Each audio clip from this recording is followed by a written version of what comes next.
Hey everybody, it's Chica and I'm going to be doing another reaction video. For this one, I'm going to be reacting to a couple of videos from Llama Arts. And yeah, this is actually the second reaction video I've done this year now. I will put a link to these videos in the description box if you want to go watch these videos on Llama Arts' YouTube channel.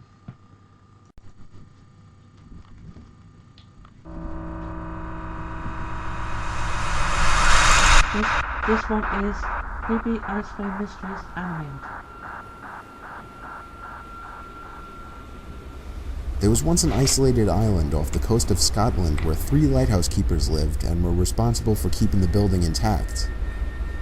One day, when their monthly supply ship dropped in, the island was silent.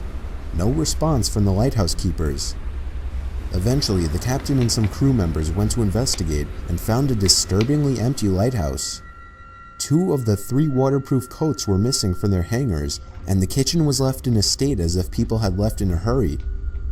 The lighthouse log only added more mystery to the situation.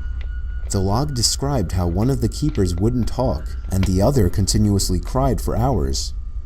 All this pain and fear seemed to be coming from what was referred to as a powerful storm looming in the distance. However, this begs the question, why were they so scared of a simple storm? They should have been safe in the brand new lighthouse, right? I don't know why, but for some reason, seeing an animated version of the story kind of makes it creepy in a way. The log goes on to talk about how they all sat close together and prayed for the storm to be over. The final log states, "The storm has passed, the skies are calm, and God is over all." Their bodies were never found, and the cause of their death is still a mystery to this day.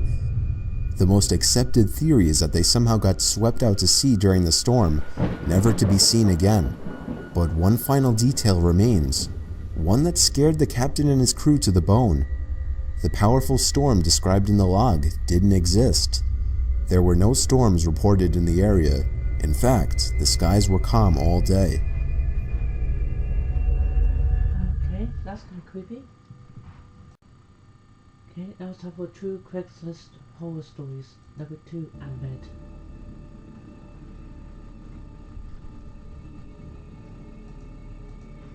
This story took place a long time ago, back in 2002, when Craigslist was in its early years. Many wouldn't know, but back in those days, Craigslist was a lot different. It was a lot more so an online garage sale, or just a place where people... Okay, I like how Llama Arts has a bit done it so that there's a Furby in one square and what looks to be a PS1 in another square. I don't know if anybody knows that. would list old things that still had some value that they were willing to give away. I got a basketball hoop, a hockey net, and a spoiler for my car, all free in perfect condition in that same year. You'd be lucky if you found something like that these days. Anyway, me and my son were dying to buy a hockey net so we could practice in the cul-de-sac we lived in. For the record, this was before I got that free one I mentioned. Wouldn't you know it, on Craigslist there was an ad for a slightly used regulation-size hockey goal for only $50. It came with a puck and 2 slightly used hockey sticks. I still have a picture of that ad to this day. It seemed like the perfect deal, but he lived about 2 hours away. I called the number he had listed, and he sounded pretty normal on the phone. He had a pretty deep, dark voice, but nothing that would be off-putting. I remember his voice being a bit emotionless. He agreed to meet halfway due to the distance, said he'd put the stuff in the back of his pickup truck. He said he could only come after he got off from work though, which was much later in the day, way past dark. We agreed to meet at some rest stop off the highway. Me and my son, who was 11 at the time, took my wife's minivan, the only car that would be able to fit that huge thing. Within an hour... Why would you take your son with you for? This seems like the type of thing you should never take your son on, because some crazy bullshit is gonna go down. We were at the truck stop, which was empty at this hour, but was decently lit by 3 big light posts. I parked right under one of the lights and waited. A pickup truck pulled in off the highway right on time. He stopped right in front of me. I went over to his window. Okay, in this situation, I will probably take a can of pepper spray and a fully charged taser with me for safety measure, because this is really, really sus. No good lie, this is really sus. But then noticed there was nothing in the back of his truck. "You Steve?" he asked me. "Yep, that's me," I said. "Alright, my buddy's bringing in the stuff with his truck." The guy pulled up behind my car and put it in park. I suddenly had a bad feeling. I told my son to get back in the car and lock every door except mine. 2 more pairs of headlights came off the highway into the lot, surely enough pulling up next to me. And, not surprisingly at this point, there was no hockey equipment in either one of them. My heart was racing. I was worried. Not for me, but for my young son who I for some reason brought with me on this trip. Yeah, why did you take A group of large men mixed with heavy-set and muscular physiques stepped out of the 2 pickup trucks behind the first one. They eyed me from head to toe, giving that typical intimidation stare down. Then this bald guy wearing sunglasses said in a deep voice, "Where's the money?"